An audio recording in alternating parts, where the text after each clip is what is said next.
Chers bien-aimés, je vous retrouve pour une vidéo, je dirais un petit peu spéciale Pentecôte. J'espère que vous allez tous bien, que le Seigneur vous bénisse. Je vais bien par la grâce du Seigneur. Mon Dieu, qu'il est bon, le Seigneur. Oh là là, oh là là. Gloire à lui, gloire au Père, gloire au Fils, gloire au Saint-Esprit, et qu'il vous fasse du bien et qu'il vous inonde sans modération. Il n'y a rien de modéré chez le Seigneur, me diriez-vous. Qu'il vous inonde sans modération en ce week-end de Pentecôte, mes bien-aimés. Je crois, pour vivre une Pentecôte bénie, il faut réussir le temps qui précède, ou en tout cas bien en prendre la mesure, à savoir, et là plusieurs qui m'ont déjà écouté ne vont pas apprendre grand-chose, mais il y en a d'autres. Alors pour vivre une Pentecôte bénie, il faut bien négocier la phase qui précède, à savoir l'ascension.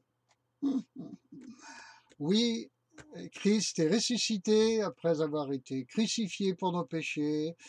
Il est apparu, et ensuite donc il est ressuscité. Il est apparu pendant 40 jours à ses disciples, puis il a été ascensionné. La question quand même est de savoir si nous aussi, nous le sommes ascensionnés. Là, je touche directement, sans trop de transition, à un problème qui concerne énormément de chrétiens. Ah, je dirais peut-être largement les trois quarts du peuple de Dieu. Ils ne vivent pas avec le Seigneur une ascension permanente, un état d'ascensionné. Il y a un verset, si vous me suivez, que vous connaissez un petit peu, vous êtes habitué un peu à l'enseignement que je libère, auquel je suis habitué, sur lequel je reviens souvent, c'est Éphésiens chapitre 2, verset 6. Nous avons été ressuscités avec lui et nous avons été assis dans les lieux célestes avec lui, donc ensemble. Éphésiens chapitre 2 verset 6. Qui peut sérieusement se permettre d'ignorer ce verset avec l'expérience et la posture spirituelle qui le concerne et dans laquelle nous devons pleinement être? Parce que figurez-vous que dans ce cas-là, oh, bien aimé, nous serons des enfants de Dieu heureux par-delà toute circonstance, comme on va le voir là.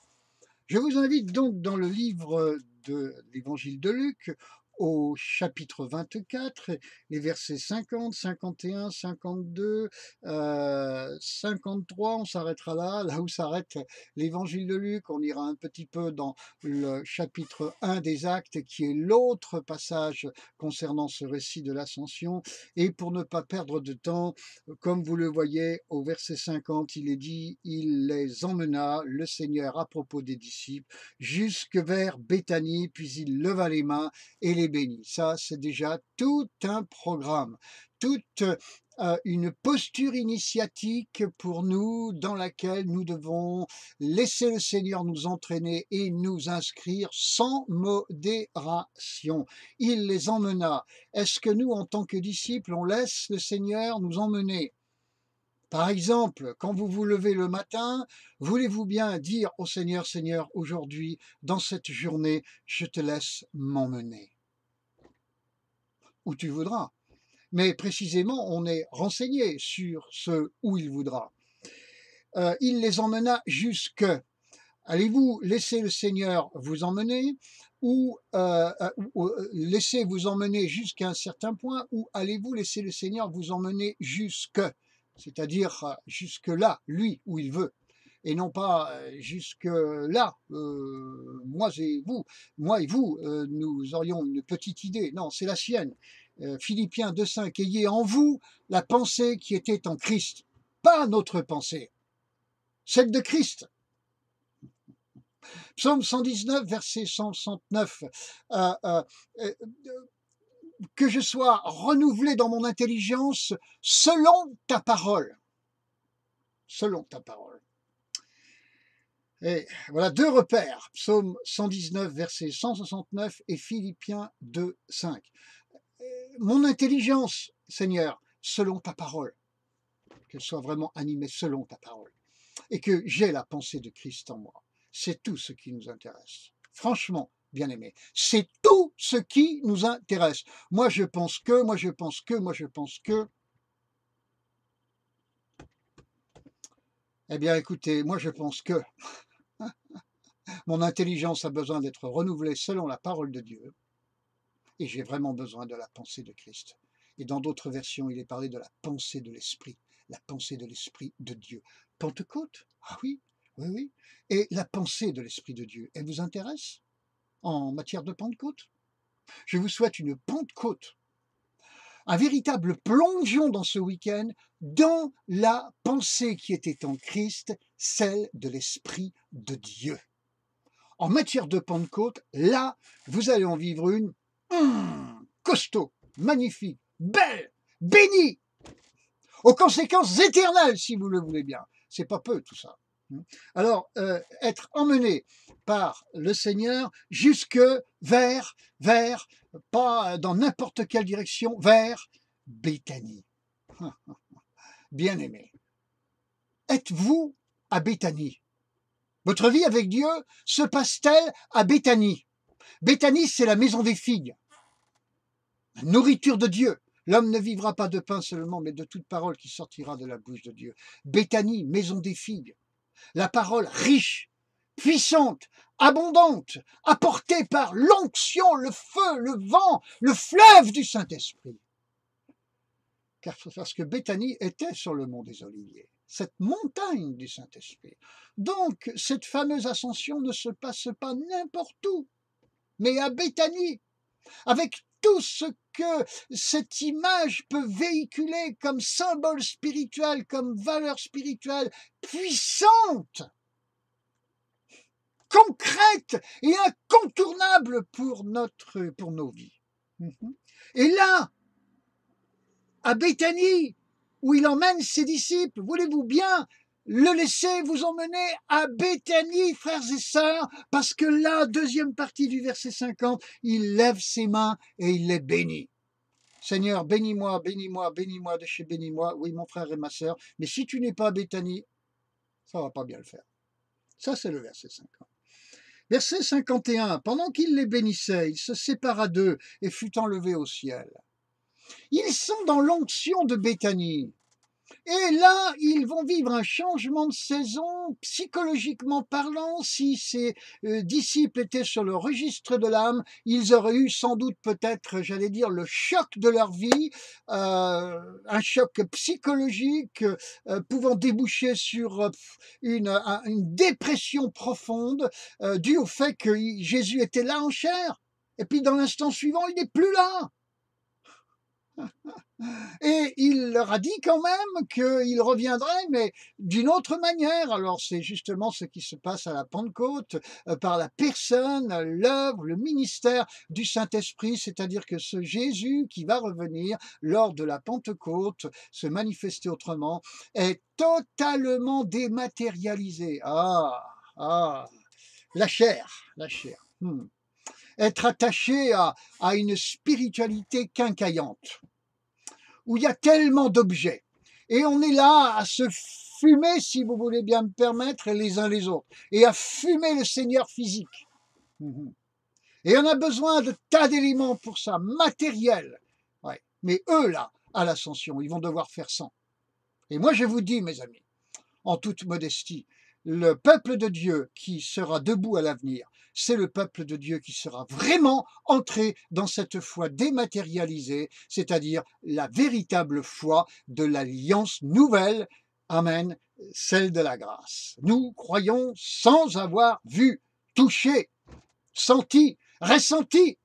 Même si voir est possible, ressentir est possible, ça n'est pas ce qui est au départ dans cette nouvelle alliance, ça n'est pas ce qui est fondamental. Ce qui est fondamental, c'est la loi de la foi. Je ne vois pas, mais je crois en toi, Seigneur. Amen. Alors, parce qu'ils sont à Béthanie, eh bien, ils vont vivre ce qui, pour d'autres, peut-être s'apparenterait à un choc violent. Il était là et tout d'un coup il n'est plus là. Ils sont orphelins. Orphelins? Mais regardez la suite. pour eux, après l'avoir adoré, ils retournèrent à Jérusalem avec une grande joie. Ça, c'est le verset 52. Donc, parce qu'ils ont laissé le Seigneur les emmener à Béthanie, verset 50, ils peuvent vivre de nouvelles saisons spirituelles radicalement différentes, verset 51, dans la joie, verset 52. Et alors, il est dit qu'ils retournèrent à Jérusalem. Ils ont des fondements de foi, ces gens-là. Parce qu'ils vont découvrir que, quelque part, cette notion de Jérusalem, et j'allais dire, est à tridimension. Eux-mêmes, ils vont apprendre qu'ils sont le temple du Dieu vivant. Donc ils sont une Jérusalem au centre de laquelle se trouve un lieu de communion qu'ils ont avec le Seigneur. Le Seigneur dit entre dans ta chambre, ferme la porte, c'est leur temple, c'est le lieu très saint. Là, à l'intérieur d'eux-mêmes, ils sont une Jérusalem. Chacun d'eux en est une individuelle, ensemble ils en sont une commune, voyez-vous, en matière de Jérusalem. Donc, ne pas s'éloigner de Jérusalem, comme c'est écrit dans Acte 1, c'est traiter, c'est entretenir sa communion avec le Seigneur. Tenez, je suis en train de lire un livre en ce moment, là, Vie de William Bramwell. Voilà, je le mets bien, Vie de William Bramwell. Oh là là, un peu fatigué le livre, un peu fatigué, il est très ancien. Un homme qui a vécu peu de temps après Wesley en Angleterre, à l'époque de Napoléon d'ailleurs. Eh bien, en lisant ce livre, et vous pouvez le trouver sur Internet, vous verrez ce que c'est que de ne pas s'éloigner de Jérusalem. Vous le verrez. Alors sans doute, en lisant un livre comme ça, vous allez, si vous voulez bien me permettre de vous le dire, prendre un grand coup de pied dans le bas du dos. Je dirais une rude mise à jour, une réinitialisation, comme on dit maintenant. En tout cas, moi, c'est ce qui m'est arrivé. Ça m'étonnerait bien que n'importe qui lit ce livre et qui cherche sérieusement le Seigneur ne connaisse pas ce genre d'expérience, de rectification violente, profonde. Au cas où j'aurais tendance à penser que j'ai une certaine communion avec Dieu, après avoir lu ce livre, j'ai plus, comme on dit un peu populairement, qu'à aller me rhabiller, mais profondément, profondément. Clairement, je suis très loin du compte. Seigneur, je n'avance que par ta grâce. Mais combien je suis misérable. Cet homme, remarquable. Alors, bien-aimés, vous l'avez compris, Jérusalem, c'est à dimension individuelle, c'est à dimension collective, quelle que soit l'importance de ce collectif. Alors Jérusalem aussi, c'est une donnée terrestre, Jérusalem. Jésus reviendra, il mettra son pied sur le mont des Oliviers, à Jérusalem. Cette ville sera le centre de la terre. Si les nations, les peuples de la terre ne viennent pas adorer à Jérusalem, ça ne sera pas bon, dit le Seigneur dans la fin de l'Ancien Testament. Elles viendront toutes les familles de la terre, après le retour de Jésus, adorer le Seigneur à Jérusalem. Toutes. Alors cette Jérusalem-là d'en bas est également à prendre en compte parce que en gardant un œil, pour ne pas dire les deux, sur cette Jérusalem, vous savez relativement à quelle heure nous sommes quant à l'histoire de ce monde.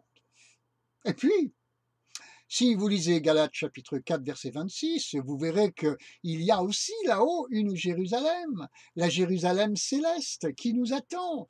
Ça vaut la peine vraiment de mourir à soi-même, de laisser le Seigneur vivre en nous, d'épouser ce salut par la foi, de laisser le Saint-Esprit nous sanctifier pour hériter de cette vie éternelle au cœur de la Jérusalem céleste.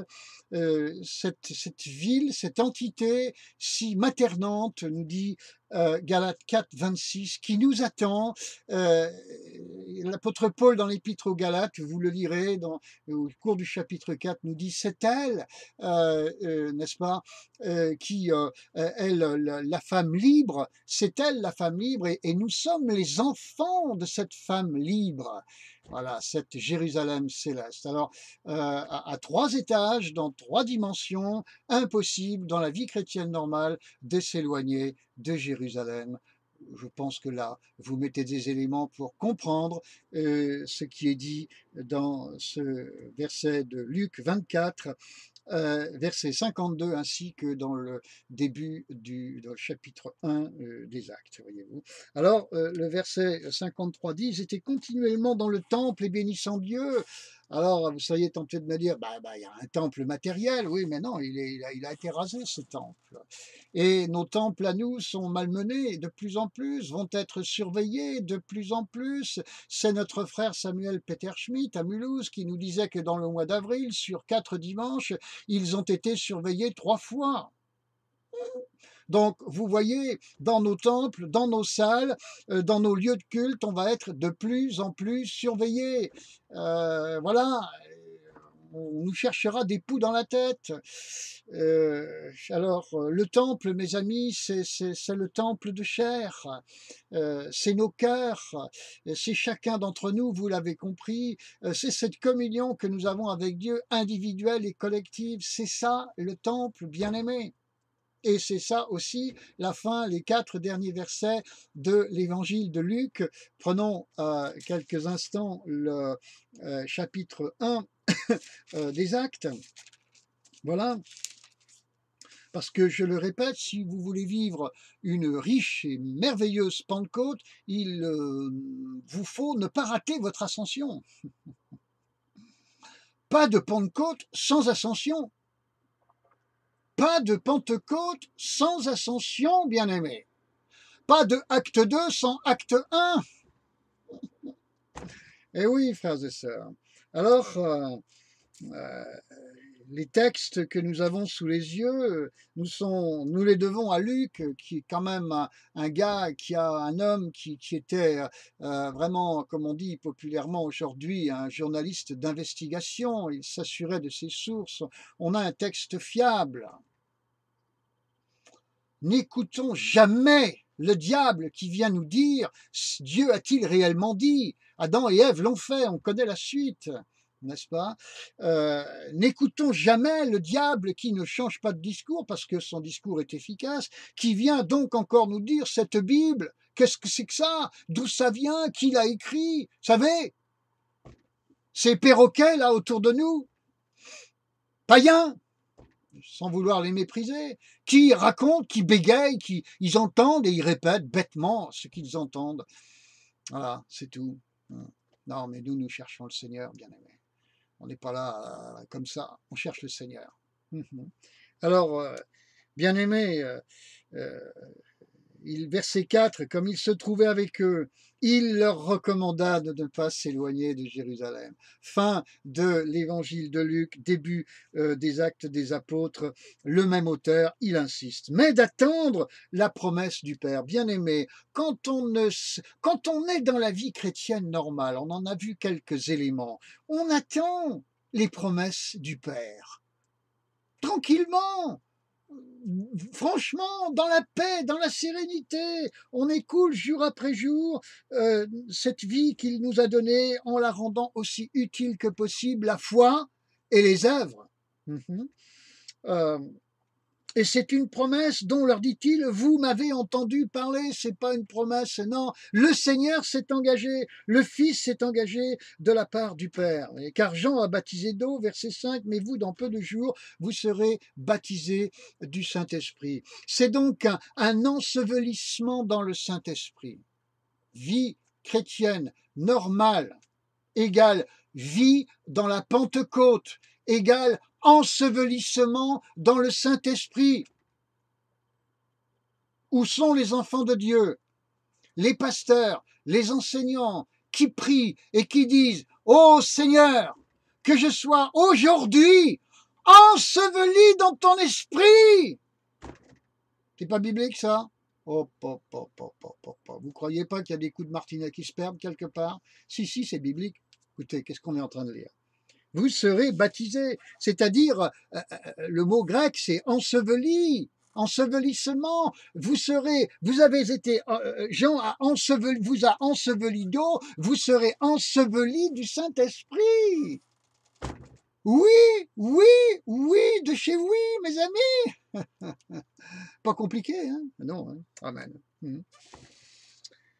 Voilà.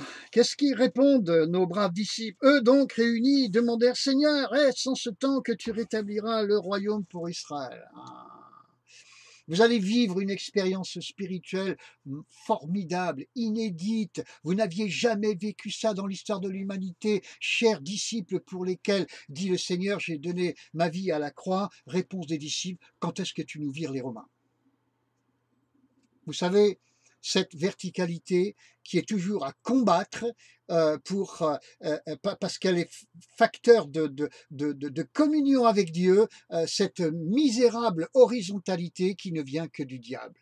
Qui marche sur son ventre? Réponse: le serpent ancien. Et ça va loin cette histoire. Alors, chrétiens qui font de la politique pour virer l'Empire romain d'aujourd'hui, à savoir la République en marche et tous les satellites qui tournent autour, par exemple. L'Union européenne et tout ça. Ouais. Ben, vous savez, lisez bien votre Bible. Vous aurez du mal à les virer dans un premier temps parce que c'est eux qui vont vous vaincre. C'est écrit dans le livre de l'Apocalypse. Les saints seront vaincus. Donc ne priez pas pour qu'il soit viré, priez pour que ces choses n'arrivent pas en hiver, comme le dit le Seigneur Jésus. C'est-à-dire que quand ces choses vont survenir et que cette oppression va vous stranguler de plus en plus, priez pour que pour chacun d'entre nous, ça se passe dans les meilleures conditions possibles. C'est ça que ça veut dire quand Jésus dit priez pour que ça n'arrive pas en hiver. Voilà, comprenez? Eh oui. Remarquez, pour nous, en France, histoire immédiate, ce choc terrible, dont on n'est sans doute pas encore remis, de l'été 1940, bah, ça ne s'est pas passé en hiver, ça s'est passé en été. Ouais, pour fuir sur les routes, toute proportion gardée, c'était mieux, si je puis dire. Dieu était encore là dans son amour. Il n'a pas permis que le peuple français soit obligé de fuir en plein hiver, mais au contraire, lors d'un été très chaud. Ouais. Alors, vous le voyez là tout de suite entre Jésus et ses disciples, j'allais dire, il y a une dichotomie. Il y a le Seigneur qui leur parle d'une expérience spirituelle profonde qui concerne et touche leur cœur, et eux répondent dans le registre politique. Je crois que à l'approche de la Pentecôte, c'est un élément qu'il faut prendre en compte. Seigneur, qu'est-ce qui convient pour notre monde d'aujourd'hui, dans notre chère et douce France? Si quelque chose est encore doux dans ce pays de France, oui, je le pense malgré tout. Eh bien, laissons justement le Saint-Esprit nous interpeller. Lui nous parle de changement de cœur et non de changement de politique. On a vu la droite et puis après la gauche et puis maintenant on voit le centre. On avait déjà vu le centre. Ça nous a mis l'avortement, formidable, hein. Alors vous savez mes amis, c'est peut-être pas quand même à ce niveau-là que la solution se trouve. Il faut être raisonnable et arrêter d'être stupide. À courte vue, c'est dans les cœurs que ça se passe. Cet homme, William Bramwell, il a vraiment cultivé une extraordinaire communion avec Dieu. Extraordinaire communion avec Dieu. Et les cœurs ont été changés. Voilà. La reine est restée en place, enfin le roi est resté en place, la royauté, etc., l'Angleterre à ce moment-là. Alors donc, le Seigneur répond au verset 7, ce n'est pas à vous de connaître les temps et les moments que le Père a fixés de sa propre autorité, ce qui signifie, oui, il y aura bien une action horizontale, mais ce n'est pas par là qu'on commence, semble-t-il, a-t-il l'air de dire. Et là, il les ramène dans ce verset 8 à ce qui est essentiel, vous recevrez une puissance, celle du Saint-Esprit. Le Saint-Esprit n'est pas une puissance, c'est une personne qui dispose d'une puissance. Attention, nuance. Le Saint-Esprit n'est pas un muscle, premièrement. C'est une personne sensible. Regardez cette colombe qui vient se poser sur Jésus. Avez-vous déjà tenu une colombe dans votre main? Combien c'est un oiseau vraiment sensible? Le Saint-Esprit. Alors, qui dispose d'une puissance? On s'en apercevra au chapitre suivant parce que se passent des choses effectivement puissantes. Mais quand Jésus est baptisé du Saint-Esprit, oui, la puissance vient sur lui, on le voit dans l'évangile de Luc surtout, mais c'est une couverture de grâce. Voilà. C'est quelque chose de doux, de subtil, de délicat, d'infiniment classe qui vient se poser sur lui, le revêtir. C'est la nuée merveilleuse, onctueuse, si douce, si profonde, si guérissante d'en haut qui vient reposer sur le Seigneur. Lui n'avait pas besoin de guérison, j'en conviens, mais il n'avait donc pas besoin de transformation, d'où cette visitation douce et vraiment et couvrante qui vient juste adouber le Seigneur. C'est cette onction du Saint-Esprit qu'il a reçue. Les disciples à la Pentecôte, c'est quand même un petit peu plus remué, un peu plus sportif, n'est-ce pas? Oui, parce que eux, contrairement au Seigneur, avaient besoin de beaucoup de changements. Donc, ça a été quelque chose peut-être d'un petit peu comparable en matière mouvementée à ce que Saul de Tarse a reçu sur le chemin de Damas. Voilà. Plus on a besoin d'être changé et plus nous attarderions dans une certaine résistance, plus la visitation du Saint-Esprit va nous chambouler, nous bouleverser euh, et vraiment être ressenti comme quelque chose de puissant qui nous travaille profondément sur et en nous, mes frères et sœurs bien-aimés. Donc, ne confondons pas cette visite que le Seigneur Jésus, en sortant des eaux du baptême du Jourdain, a reçue du Saint-Esprit, et là, cette expérience que les disciples ont connue à leur tour en acte 2, c'est le même Saint-Esprit, mais qui répond à une demande bien différente. Le Saint-Esprit a mille façons de faire, il est extrêmement riche. Pour l'un, il s'y prendra comme ci, pour l'autre, il s'y prendra autrement. Amen. Ne l'enfermons pas du tout dans des limites humaines.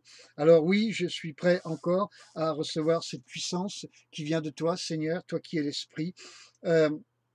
Qui survient sur nous et qui fait de nous des chrétiens, des chrétiens qui vont devenir des acteurs, c'est-à-dire des témoins autour d'eux immédiatement, dans leur Jérusalem, et puis au-delà aussi, quand nous sommes fidèles dans les petites choses, le Seigneur nous en confie de plus grandes, et jusqu'aux extrémités de la terre, d'où ce travail missionnaire qu'il y a eu pendant des décennies, voire des siècles. C'était de Dieu, c'était normal, et ça continue encore aujourd'hui. Amen.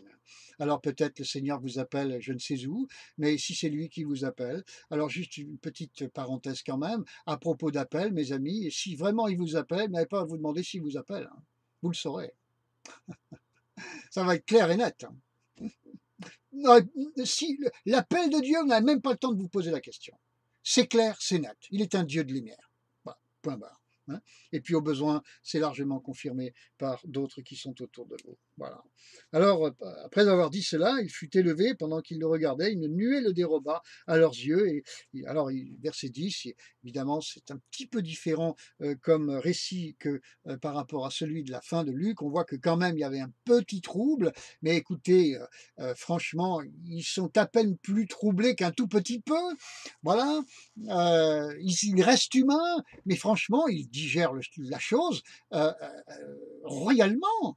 Royalement, vous êtes habitué à quelqu'un, c'est votre mari, votre femme, je sais pas, un être cher, tout d'un coup, dans l'instant qui suit, plus là. Mais vous vivez ça, vous allez vivre ça comment? Mais vous risquez d'être profondément euh, euh, perturbé, bien entendu, comme orphelins. Eh bien, eux, parce qu'ils sont à Béthanie, je le rappelle, il y a un petit émoi, on peut aller jusque-là, mais juste un petit émoi. Hein. C'est rien de plus. Hein.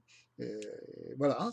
Alors quand même une petite précision de ces deux hommes qui sont en vêtements blancs, c'est-à-dire deux anges, et qu'il leur dit, ils leur disent, voilà, de la même manière que vous l'avez vu être enlevé au ciel, il reviendra, c'est-à-dire sur des nuées.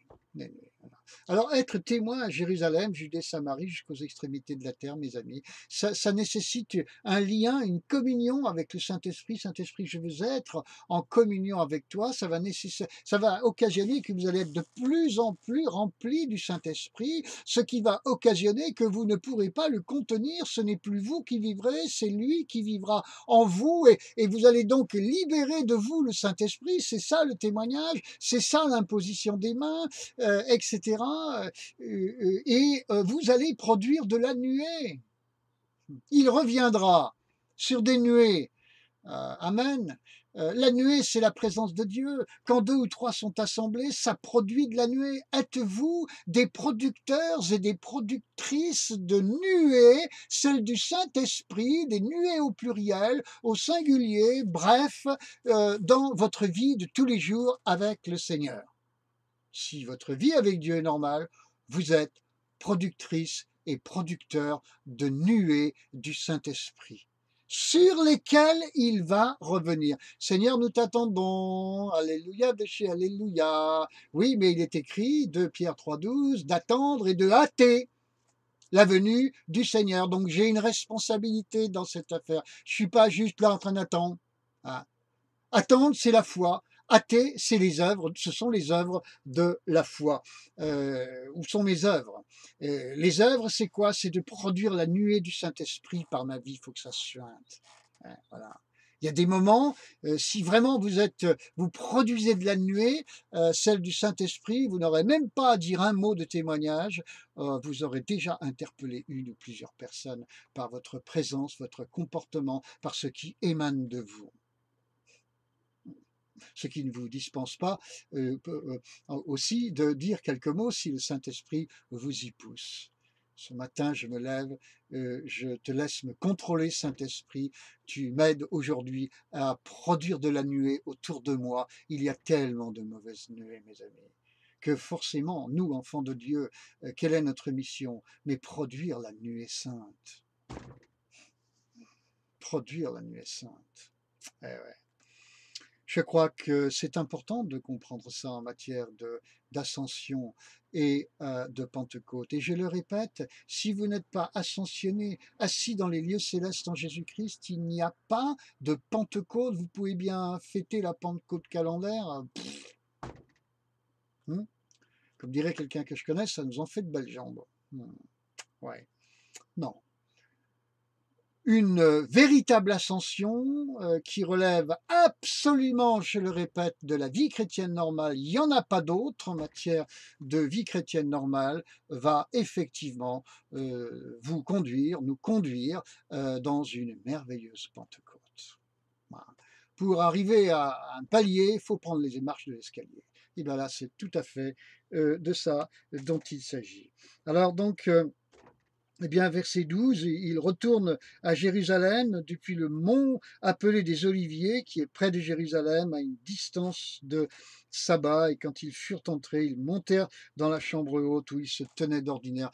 Tout ceci signifie qu'ils ne quittaient pas leur communion avec Dieu. Comme dit le titre d'un livre qui date déjà de Maurice Ray, qui était pionnier de la délivrance en Suisse, bien connu de tous les Vaudois, chrétien 7 jours sur 7. Avec toi tous les jours, Seigneur. En suis-je capable? La réponse est non. Je n'en suis pas capable, vous non plus, mais le Saint-Esprit est capable de le faire en vous, en moi, et nous le proclamons qu'il le fait, cher bien-aimé. Voilà. Alors il y avait là, alors ils étaient versés 12 et 13, tous ses disciples et les femmes aussi, Marie, mère de Jésus, Jésus avec ses frères et tout ça. Il y avait, bref, 10 jours après, ils étaient au nombre de 120.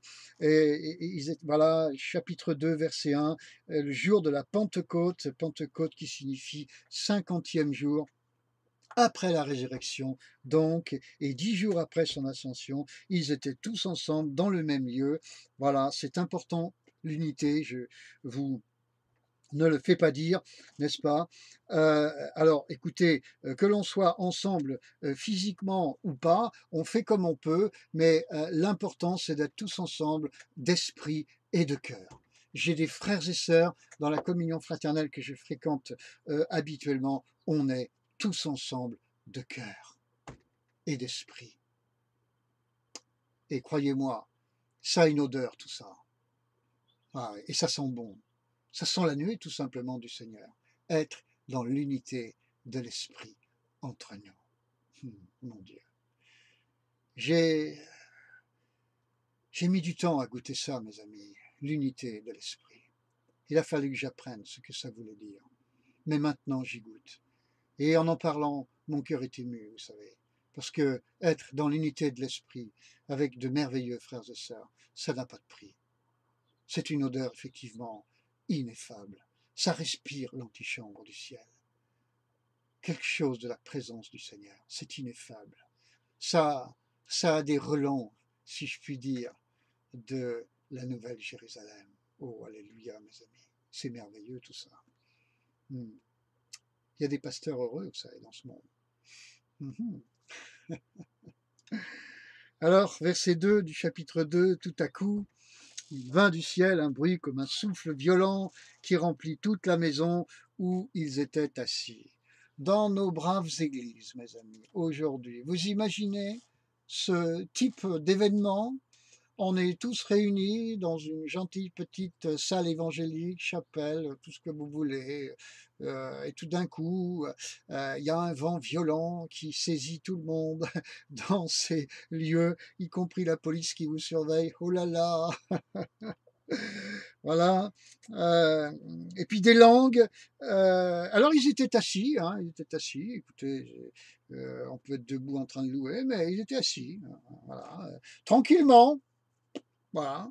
Mais ils s'attendaient au Seigneur. Et puis des langues qui semblaient de feu, et qui se séparaient les unes des autres, leur apparurent, c'est-à-dire qu'ils ont vu ces langues de feu. Elles se posèrent sur chacun d'eux.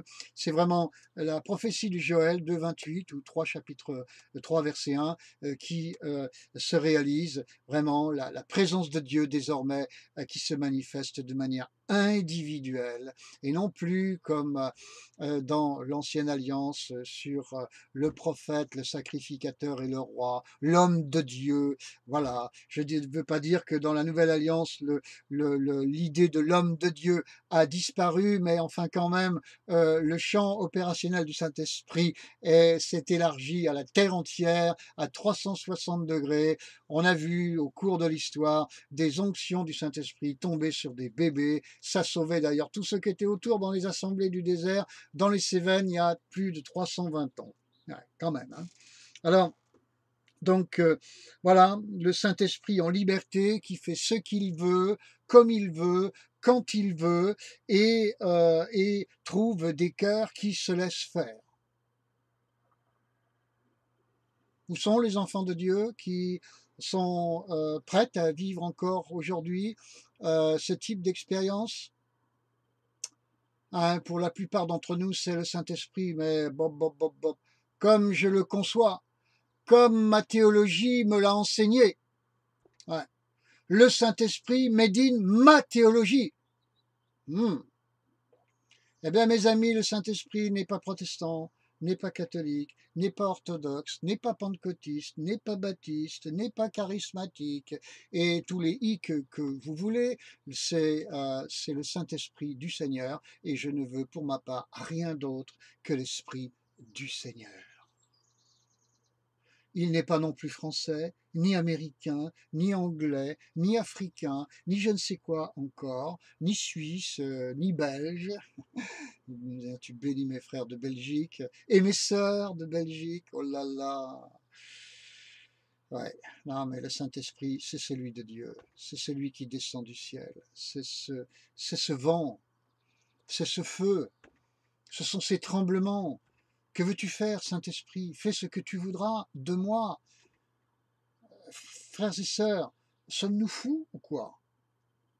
Pour dire au Saint-Esprit dans quelle contingence nous le situons, ce que nous lui permettons de faire et là où il faut qu'il s'arrête. Nous avons lu là. Ah, ça correspond peut-être pas à notre théologie. Mais tant pis, c'est la Bible. Ah oui, mais moi on m'a appris, mais as-tu laissé l'Esprit de Dieu transformer ta pensée? Ton intelligence est-elle renouvelée selon la parole de Dieu? Pas la parole de Dieu que tu as pu comprendre, mais celle que le Saint-Esprit veut te faire comprendre. Est-ce que tu as, mon frère, ma sœur, la pensée qui était en Christ? Est-ce que c'est seulement ton ambition? Si c'est déjà ton ambition, c'est pas mal parti, ça commence à sentir bon, c'est juste peut-être une question de temps. Lâche pas, tu tiens le bon bout, mon frère, ma sœur. Qu'est-ce que le Seigneur veut faire avec toi dans ce week-end de Pentecôte?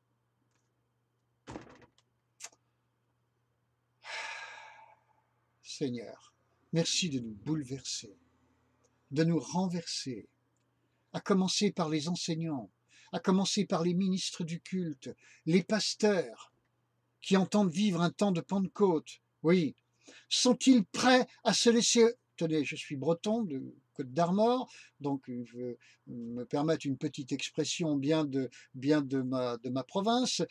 Sommes-nous prêts, pasteur, êtes-vous prêts à vous laisser retourner comme des crêpes? Est-ce que je suis prêt à être maîtrisé par toi, Saint-Esprit? Alors, évidemment, on va se demander, oh là là, avec ce qui se passe là, est-ce bien de Dieu? Oui, lisez Matthieu 14, Jésus marchait sur l'eau, les disciples n'avaient jamais vu ça en ce qui le concernait, ils ont dit, ah, c'est un fantôme. Oui, après, le Seigneur les a rassurés, et puis même Pierre en a fait autant. Hein. On peut toujours discuter qui s'est un peu enfoncé. Aurions-nous, vous et moi, ne serait-ce qu'une courage de mettre un pied en dehors de la barque, ce que lui a fait, et même plusieurs pas. Et vous? Alors ne critiquons pas Pierre. Faisons déjà le quart de ce qu'il aurait fait, et après on verra. Et encore, quand il s'enfonçait, il a eu assez de foi pour dire Seigneur, secours-moi, et de lui tendre la main, et le Seigneur a saisi sa main. Ah, ouais. Être visité et maîtrisé par le Saint-Esprit. Je vais vous dire, un jour, un pasteur américain qui me fatiguait un peu avait mis sa main sur mon front et cherchait à me faire tomber. Je ne sentais pas que j'allais tomber, mais pour qu'il me fiche la paix, j'ai décidé de tomber. Je me suis décidé, on va parler en français, à tomber en arrière. Et j'ai pensé en tombant, donc je me suis laissé tomber en arrière pour qu'il me fiche la paix, ce brave pasteur américain. Oui, mais après, j'ai mis une demi-heure à me relever. Et j'ai bien senti, quant à ce qui se passait en moi, pendant cette demi-heure, il y avait des années de chagrin et de bouleversements profonds, de blessures qui sortaient en quelques minutes. Auparavant, d'ailleurs, j'avais vécu ostensiblement une séance identique en Angleterre, à Southampton. Voilà. Le Saint-Esprit travaillait là aussi profondément. J'ai eu beaucoup de difficultés dans l'Église du Seigneur. Oh là là, de chez oh là là. Mais vous savez, la grâce surabonde. Oui, vous l'aviez remarqué, vous savez que c'est écrit. Alors en ma personne, me laissant faire par le Saint-Esprit, même quand je n'en avais pas envie, même quand un pasteur m'énervait à essayer de me pousser pour me renverser, et que pour finir, comme vous l'avez compris, pour qu'il me fiche la paix, j'ai accepté de tomber, seulement j'ai mis une demi-heure à me relever. Et alors là, je peux vous dire que je n'arrivais pas à me relever. Un peu comme Daniel dans son livre, à quatre pattes, sur les genoux, sur les paumes des mains. Au mieux, c'était ça. Et encore, je retombais. Donc, une vie transformée par le Saint-Esprit, pour moi ici est pris comme ça. J'en ai connu un autre, il a dit au Saint-Esprit, visite-moi, mais quand je serai dans mon lit, la tête sous l'oreiller, le Saint-Esprit l'a fait. Vous savez, le Saint-Esprit fait comme il veut. Mais il est aussi à votre écoute, il vous respecte. Voilà, n'ayez pas peur. J'ai connu une sœur qui me disait j'ai peur du Saint-Esprit. Je lui disais ma sœur, quand tu loues le Seigneur, je vois le Saint-Esprit n'est pas loin, il est en train de descendre. Réponse de la sœur, c'est bien ce qui me fait peur. Mon Dieu, c'est le cas de le dire. Tout ça dans une église évangélique. Voilà. Où l'on cultive bien, où malheureusement on cultive la peur du Saint-Esprit. Il y a une culture de peur du Saint-Esprit dans nos églises évangéliques, frères et sœurs. Ceci est une offense à Dieu, un péché pour lequel il faut vraiment se repentir. C'est l'un des messages, si ce n'est peut-être ma conclusion pour cette vidéo qui dure déjà depuis 3/4 d'heure. Si vous voulez vivre une Pentecôte dans ce week-end et après, des Pentecôtes, commençons donc par dire pardon Seigneur, toi qui es l'Esprit, pour toutes les fois où j'ai eu peur de toi à cause d'un enseignement que j'ai reçu et que j'ai avalé, auquel j'ai donné libre cours, je l'ai écouté et le résultat, c'est que j'en suis arrivé à avoir peur de toi. Ah oui, nous les évangéliques, on dit des catholiques, Dieu est à distance, ils ont peur de Dieu. Mais nous, c'est pareil, mes amis. On a tous peur du Seigneur. Et il y a des enseignements avec des docteurs qui ont l'air si sérieux, n'est-ce pas, qui viennent nous enseigner quoi? Au final, la peur du Saint-Esprit. Aïe, aïe, aïe, aïe, aïe, aïe, aïe, frères et sœurs. La vie avec Dieu, c'est là-haut. C'est une vie ascensionnée, dans la présence de Dieu. C'est un acte de permanent. C'est le vent de Dieu quand il veut, et même quand on le désire.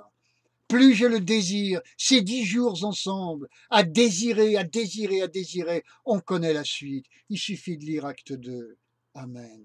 Et le Saint-Esprit vient sur chacun d'eux. Il a une visitation individuelle. Il fait du collectif. Il fait de l'individuel. Il est à tous les étages. C'est notre Dieu. Il est merveilleux. Gloire à lui. Je vous embrasse. Recevez cette onction, mes amis.